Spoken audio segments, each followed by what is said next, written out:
আজকে কি হয়েছে? সারা হাত টাত কামড়ায় কি করতেছে? শুধু হাতে কামড়াচ্ছে, এই যে অ্যাটাক করতেছে। কি সমস্যা হয়েছে আমি বুঝতেছি না, বুঝতেছি না ওর কি হয়েছে, এত কামড়াচ্ছে কেন? এই যে হাত দেখলে আমি হাতে এই যে উপরে তুলে রাখতেছি, মানে এরকম পাগলামো করতেছে। দাঁত কি ধারালো, এত জোরে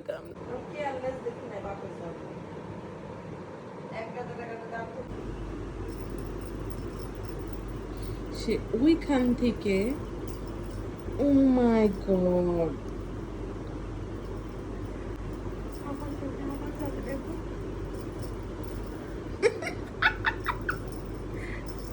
সে খুব মজা পাচ্ছে ওই চেয়ারের থেকে। করতে চেয়ারে যাবে।